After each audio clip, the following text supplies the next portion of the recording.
The sprawling fields of Willow Creek had called to me from the moment I first laid eyes on them.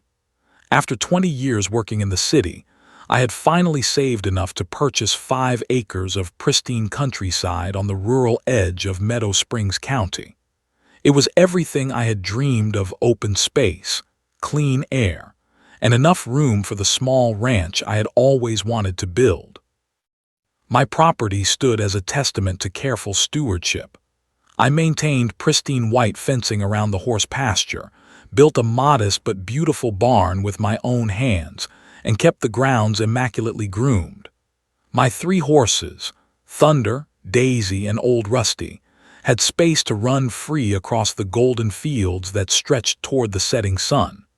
This was my sanctuary, my reward for decades of hard work. The neighborhood around me was changing, however.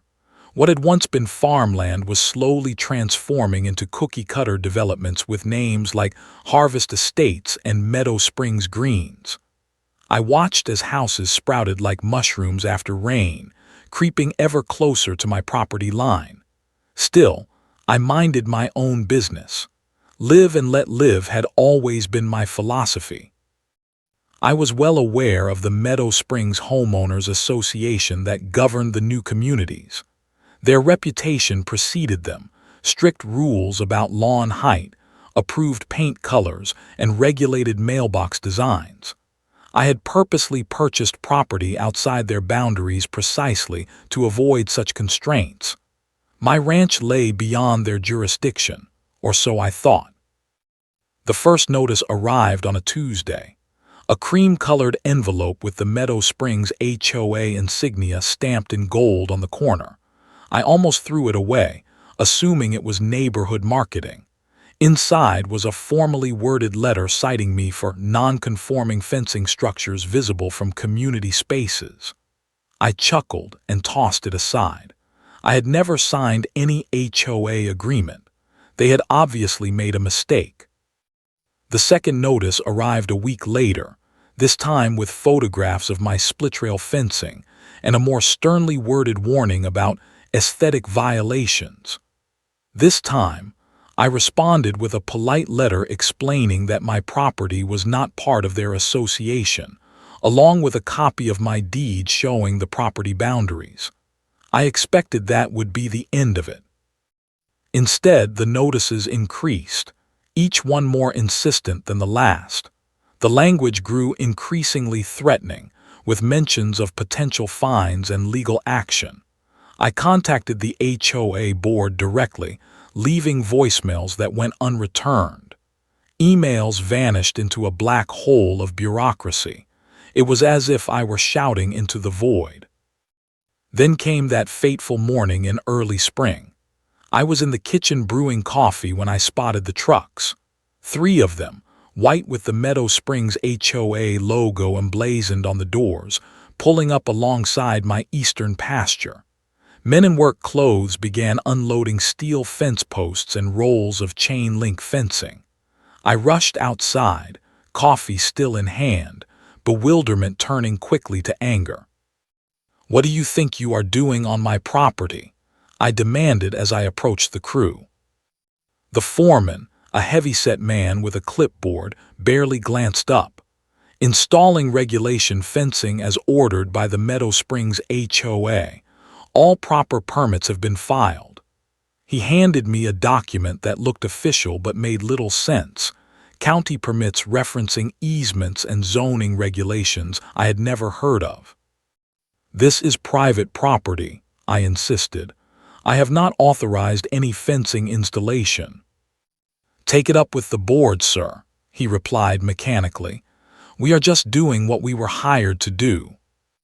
And then, before my very eyes, they began driving posts into my land, marking out a straight line that would cut my pasture nearly in half. I stood there, helpless and stunned, as they systematically began fencing off a significant portion of my own ranch.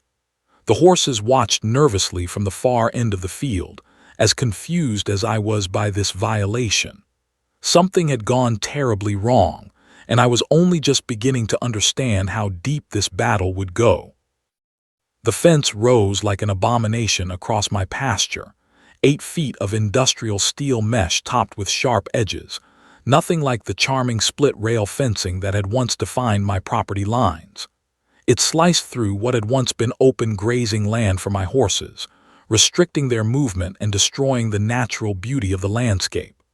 The workers completed the installation in a single day, and when they left, they padlocked a newly installed gate. My own land had become inaccessible to me. I immediately called the county office, certain there had been some administrative error. The clerk on the phone sounded sympathetic but ultimately unhelpful. "According to our records, sir, that portion of your property falls within the Meadow Springs Extended Development Zone," she explained.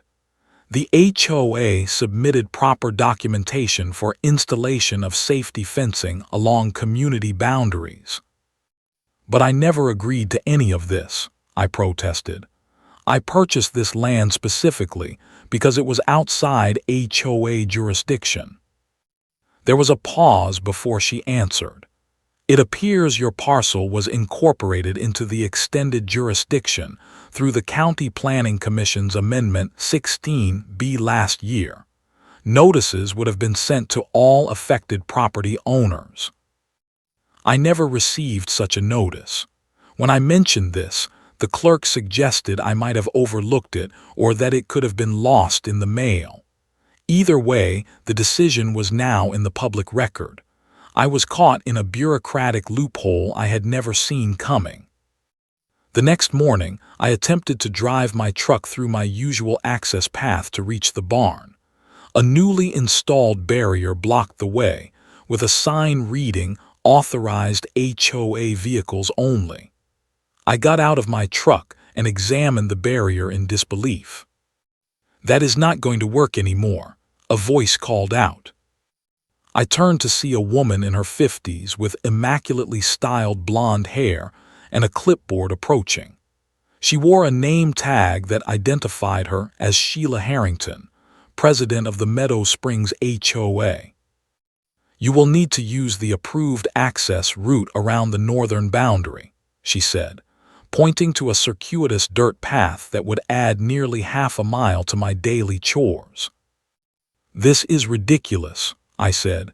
"That gate cuts off direct access to my own barn." Sheila smiled thinly.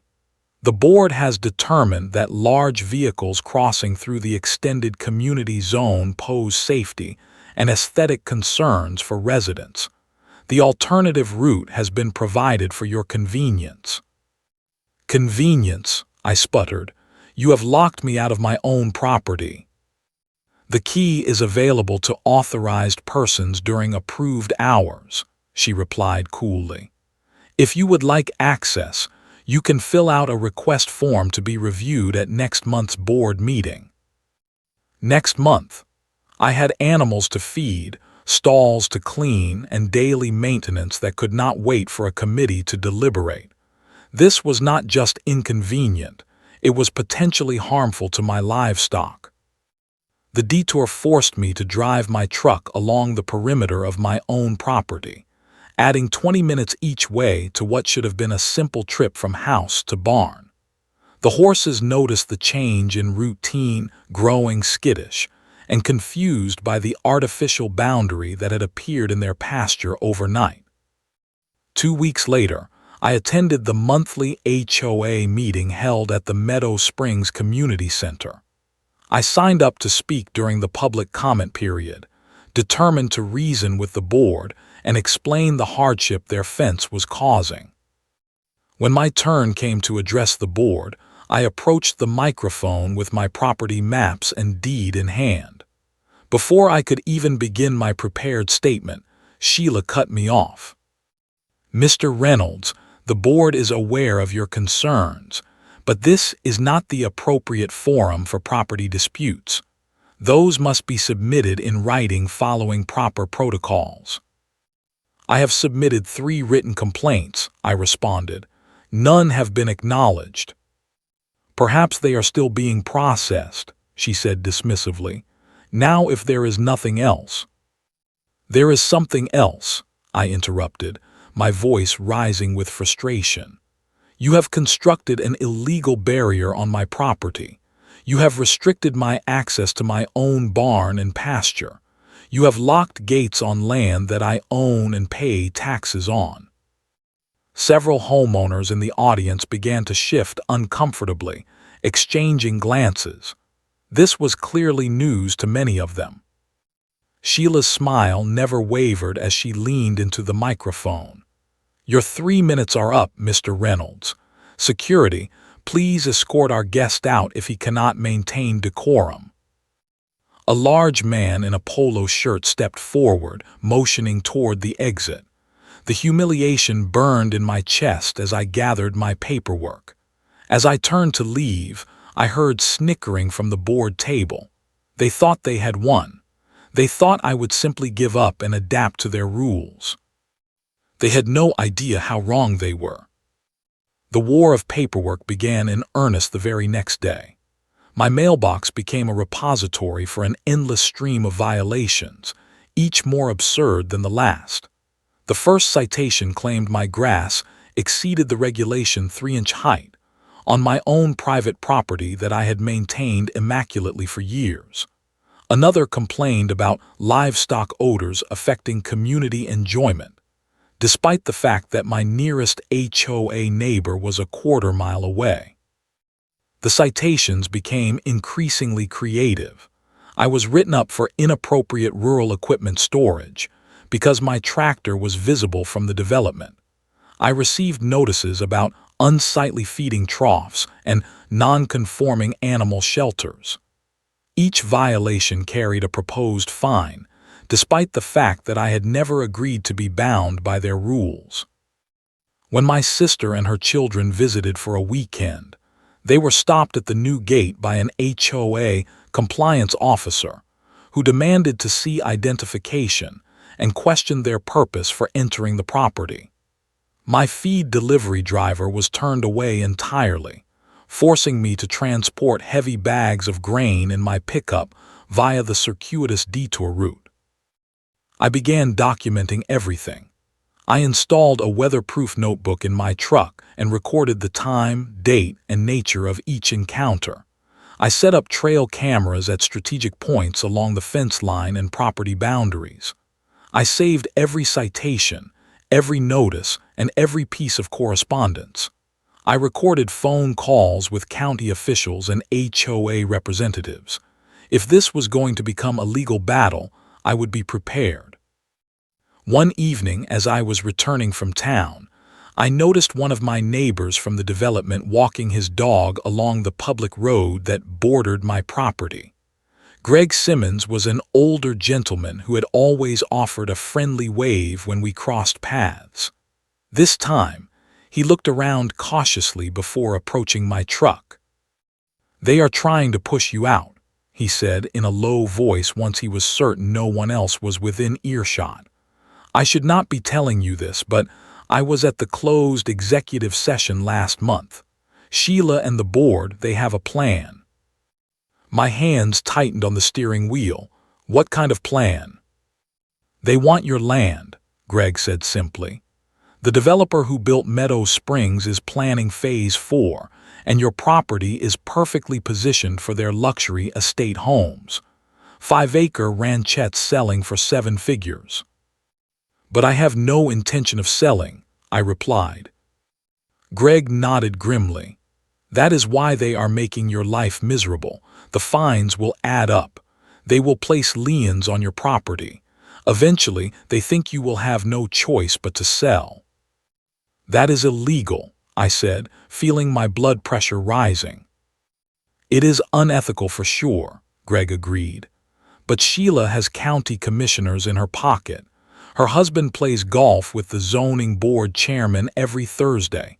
They know how to work the system." As Greg walked away, the full picture became devastatingly clear. This was not about fences or aesthetic standards or community safety. This was a land grab, pure and simple. They wanted my property for development, and they were willing to harass me into submission to get it. That night, I spread my documents across the kitchen table: property surveys, deed restrictions, county ordinances, and easement laws. I made phone calls to 3 different attorneys, leaving messages describing my situation. I contacted the State Property Rights Association and requested guidance. I would not be bullied off my land without a fight. As I worked into the early morning hours, I began to notice patterns in the HOA's actions. They were careful to operate within technical legalities while stretching ethical boundaries. They documented everything but conveniently omitted responses to my formal complaints. They scheduled inspections of my property when they knew I would be away, citing immediate safety concerns to justify their trespassing. It was a sophisticated pressure campaign designed to wear me down, but they had severely underestimated my determination. If they wanted a fight, they would get one. And unlike them, I would fight with integrity and truth on my side. The question was not whether I would stand my ground, but how best to do it. And as dawn broke over my beloved ranch, a plan began to take shape in my mind. My counteroffensive began with knowledge. I filed public records requests for all HOA financial records, meeting minutes, and communications regarding my property. The county clerk seemed surprised by the breadth of my inquiry, but processed the paperwork without comment. I paid the nominal fees for document reproduction and waited. What came back 3 weeks later was illuminating. The financial records showed irregular payments to a fencing contractor that was owned by the brother-in-law of an HOA board member. The meeting minutes revealed discussions about my property that dated back months before they had ever approached me with concerns. Most damning of all were emails between Sheila and the developer that explicitly mentioned acquisition strategies for my land. But knowledge alone would not solve my immediate problem. I needed leverage.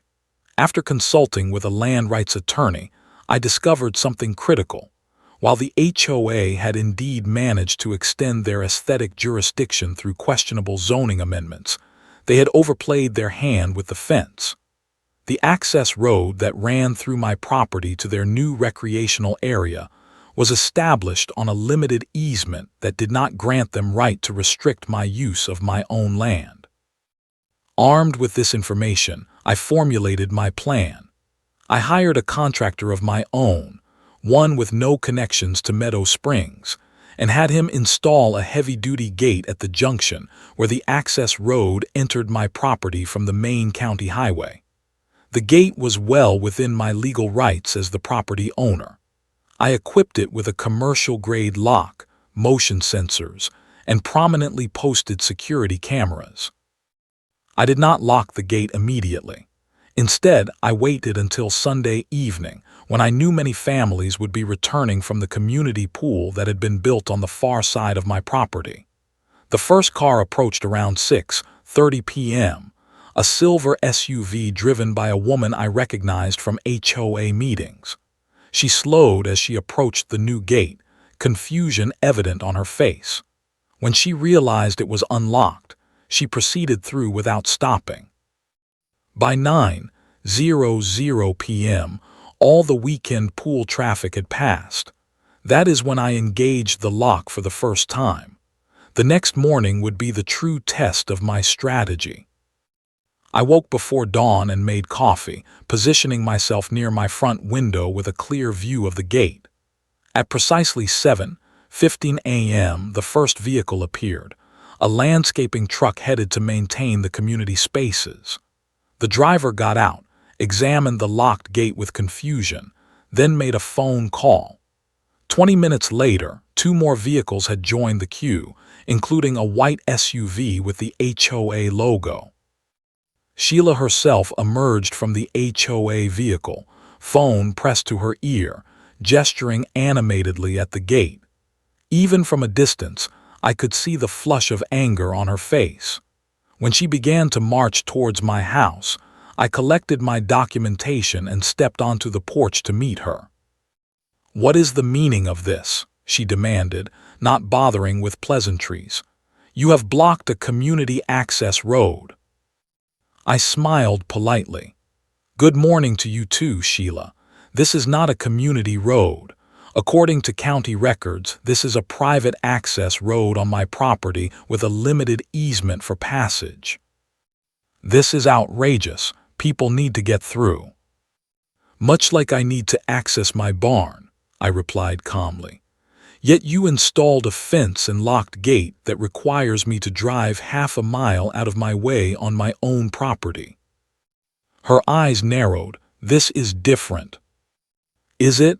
The county assessor does not think so. Neither does my attorney." I held up a folder of documents. "The easement grants passage, not control, and as the property owner, I have every right to secure my land with appropriate fencing and gates." "You cannot just lock people out." "Actually, I can establish reasonable access controls. It is all spelled out here." I tapped the folder. "But I am a reasonable neighbor. Unlike some, I do not wish to cause unnecessary hardship." I reached into my pocket and produced a single key. "This opens the gate. The HOA is welcome to have an authorized representative come by each morning at 7:00 a.m. to request access. I will be happy to unlock it. After all, good neighbors help each other out." The color drained from Sheila's face as she realized the position I had put her in. The very tactics she had used against me were now being employed in reverse. Behind her, the line of vehicles had grown. Residents were stepping out of their cars, watching our confrontation with undisguised interest. "This will not stand," she hissed. "The board will take action." "I look forward to discussing it at the next open meeting," I replied. "I have quite a presentation prepared about HOA finances and development plans that I think the residents will find fascinating." As if on cue, my phone chimed with an incoming email. It was from Greg, the sympathetic board member, informing me that several residents had begun questioning the sudden road closure and were demanding answers about why they had not been informed of potential access issues to the recreational facilities. The board was fracturing from within, just as I had hoped. Sheila stormed back to her vehicle, but the damage was done. The community was watching, questions were being asked, and for the first time since this ordeal began, I had control of the situation. The certified letter arrived 3 days later, thick legal paper embossed with the logo of Harrington, Phelps and Associates, the law firm where Sheila's husband was a named partner. The language was dense with legal terminology, but the message was clear. I was being accused of malicious obstruction of a community thoroughfare and retaliatory actions against a legally established homeowners association. They demanded immediate removal of the gate and threatened litigation if I failed to comply within 72 hours. I had anticipated this move. The letter went directly into my growing documentation file, and I forwarded a copy to my own attorney, who responded with a measured but firm counterargument. She cited the specific easement language that granted passage rights but not control rights, included county surveys showing the road was entirely on my property, and referenced case law supporting a property owner's right to secure their land with reasonable measures.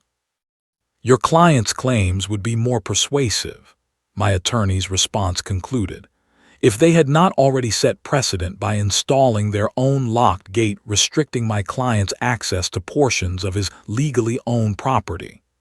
We are prepared to present extensive documentation of ongoing harassment and questionable zoning practices, should this matter proceed to court." The threat of public exposure was calculated, and it worked.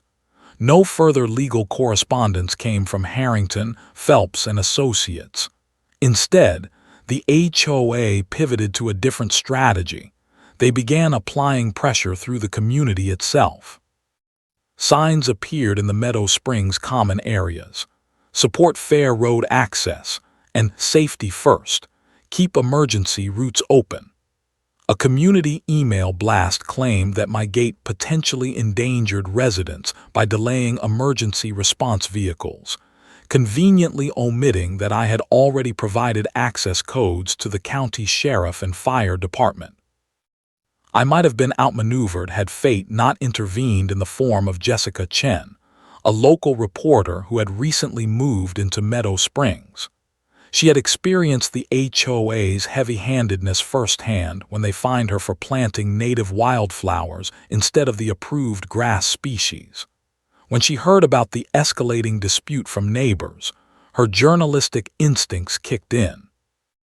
Jessica requested an interview, which I carefully agreed to, inviting her to my property to see the situation firsthand. I showed her the original fence that had divided my ranch, the detour I was forced to take to reach my barn, and the documentation of months of harassment. I explained that my gate was simply a response to having my own land unjustly restricted. I am not trying to punish innocent homeowners, I told her. I just want the HOA to acknowledge that they overstepped their authority and to remove the fence that cuts through my property. Until then, they can experience what it feels like to have your movements controlled by someone else. Her article ran in the county newspaper the following Sunday. Ranch owner takes stand against aggressive HOA tactics. The piece was balanced but devastating, highlighting the connection between board members and the development company eyeing my land, the procedural irregularities in how my property had been incorporated into HOA jurisdiction, and the financial relationships between board members and contractors. Public reaction was swift and largely supportive of my position. Homeowners who had previously accepted the HOA's narrative began showing up at my gate in the mornings, not to complain about the inconvenience, but to express solidarity. Some shared their own stories of HOA overreach. Others brought coffee and pastries as I dutifully unlocked the gate each morning at 7:00 a.m. sharp, a courtesy I never failed to provide despite the ongoing conflict. The HOA board scrambled to contain the damage. They called an emergency meeting and invited me to negotiate a mutually beneficial solution. I attended with my attorney but made my position clear. I would remove my gate when they removed their fence from my property. Anything less was unacceptable. Their counteroffer, to provide me with a key to their gate while maintaining the fence, was rejected immediately. As we left the meeting, several homeowners approached me in the parking lot. "We had no idea what they were doing to you," one woman said. "This is not what we want our community to represent." The tide was turning, and Sheila knew it. Her position was eroding with each passing day as more residents questioned her leadership and motives. The once unified board began to splinter as members distanced themselves from decisions they claimed had been made without full board awareness. It was time for the final phase of my plan. The Meadow Springs Community Center was filled beyond capacity on the night of the special session. Cars lined both sides of the access road leading to my gate, which I had deliberately left open as a gesture of good faith. Inside the building, folding chairs had been added to accommodate the unprecedented turnout. The tension in the air was palpable as residents whispered among themselves, many clutching copies of the agenda, discussion and vote, Meadow Springs fencing policy and board leadership. At the front of the room, Sheila and 3 loyal board members sat at a long table, their expressions grim. 2 empty chairs marked the absence of board members who had resigned the previous week, citing personal reasons that everyone understood to be a rejection of Sheila's tactics. The meeting began with Sheila attempting to control the narrative. She stood at the podium, her voice steady but strained as she addressed the crowd. Before we begin tonight's agenda items, I want to clarify some misinformation that has been circulating, she said. The board's actions regarding peripheral property management have always been in accordance with our mandate to protect community interests and property values. She proceeded to paint me as an uncooperative outsider threatening the harmony and security of their community. She described my gait as retaliatory and potentially dangerous, suggesting that I had personal animosity toward the development that had nothing to do with legitimate grievances. Mr. Reynolds has consistently rejected reasonable compromises, she claimed. His obstruction of a community access road is not just inconvenient, it is an aggressive act against every family in Meadow Springs. As murmurs rippled through the crowd, Sheila played what she clearly thought was her trump card, a slick presentation showing plans for a community enhancement initiative that would include expanded recreational facilities on land that looked suspiciously like my eastern pasture. This is the future that certain individuals are preventing, she concluded, directing a pointed glare in my direction. I ask you tonight, are we going to let one person's stubbornness hold back progress for everyone? When my turn came to speak, I approached the podium calmly. I had no presentation, no prepared speech, just a small USB drive and my file of documentation. Good evening, I began. Many of you do not know me beyond what you have heard. I am not a developer or a politician. I am simply a man who worked hard to buy a piece of land where I could live peacefully with my horses. I have never sought conflict with this community or its leadership. I plugged the USB drive into the computer connected to the projector. But I believe in truth and fairness, and what has happened over the past 6 months has been neither truthful nor fair. The first image appeared on screen, a time-stamped photo of my property before the HOA fence was installed. This was my ranch in January. I clicked to the next image, the same view with the steel fence cutting through it. This is what was done without my consent in February. I proceeded methodically through the evidence. The misleading zoning notices that had never been properly delivered, the contractors beginning work without permits properly posted, the emails between board members discussing how to pressure the holdout property that had been obtained through public records requests. Then came the video footage from my security cameras, board members trespassing on my property to conduct inspections. When I was away, the confrontation with my feed delivery driver, Sheila herself instructing workers to padlock my access gate. I installed my own gate not as revenge, but as the only leverage available to me after months of being ignored, harassed, and lied to, I explained. I have opened that gate every single morning at 7:00 a.m. without fail, despite the fact that I am still forced to detour around my own property to care for my animals. The room had fallen completely silent. Even Sheila's most loyal supporters seemed stunned by the methodical presentation of evidence. I am not asking for special treatment, I continued. I am asking for the same respect for property rights that each of you would expect. Remove the fence that divides my land, restore my direct access to my barn and pasture, and I will gladly remove my gate. This has never been about obstruction. It has been about justice. When I finished speaking, an elderly resident in the front row slowly stood up. I move that we vote immediately on the fence removal, he said, his voice quavering but determined. Second, called several voices at once. Sheila attempted to regain control of the meeting, citing procedural rules and trying to table the motion. But the community's patience had run out. A resident who identified himself as a former parliamentarian pointed out that under the HOA bylaws, A majority of members present could call for an immediate vote on any motion properly seconded.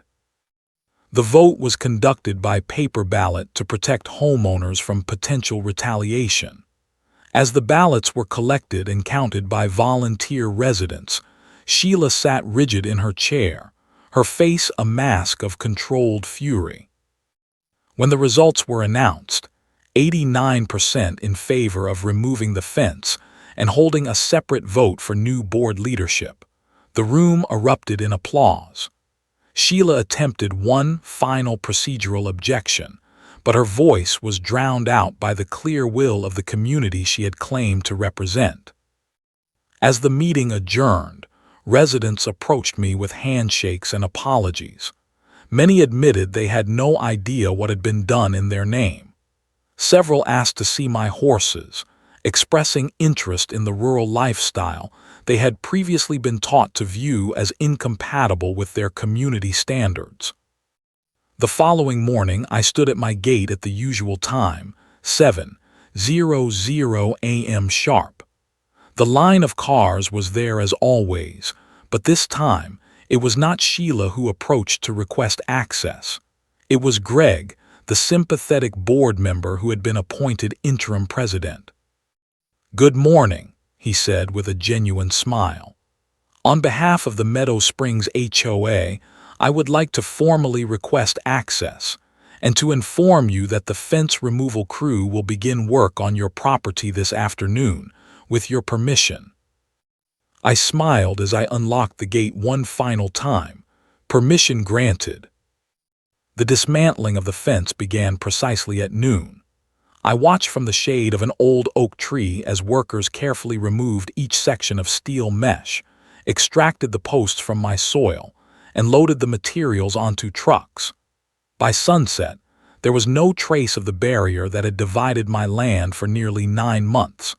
My horses, sensing the change, ventured cautiously into the newly reopened pasture, then broke into joyful runs across the reunified space.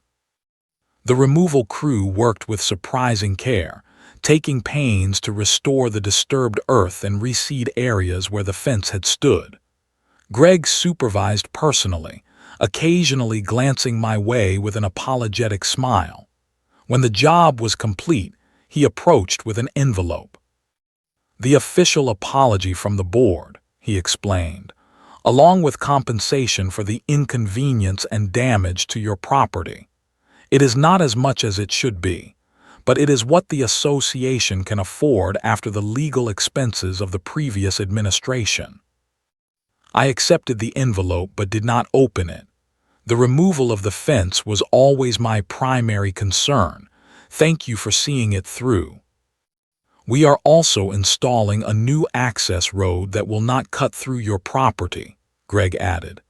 "It will take a few weeks to complete, but when it is done, you will have your land entirely to yourself again." True to their word, construction began on an alternative access route that skirted the western edge of the development, connecting to the county road without crossing my property. I removed my gate once the new road was operational, restoring the peaceful boundary that had existed before this conflict began. In the weeks that followed, I expanded my ranching operations, adding 2 more horses rescued from a neglect situation in a neighboring county. I repaired the original split rail fencing around my property, painting it the same pristine white it had been when I first arrived. The barn received a fresh coat of red paint, and I added solar panels to the roof, an improvement I had been planning before the HOA dispute consumed my time and resources. Sheila put her house on the market shortly after the vote. I saw the moving truck one Sunday morning but made no effort to watch her departure. Her defeat was not something I took pleasure in. It was simply the necessary outcome of a principle worth defending. The developer's plans for luxury homes on my property quietly disappeared from county planning documents, replaced by a more modest expansion that respected existing property lines. One afternoon, as I was repairing a section of my restored fencing, a small delegation of Meadow Springs residents approached on foot. They introduced themselves as the new Community Engagement Committee. "We are revising our HOA bylaws," the committee chair explained, "to prevent anything like what happened to you from occurring again. We wondered if you would be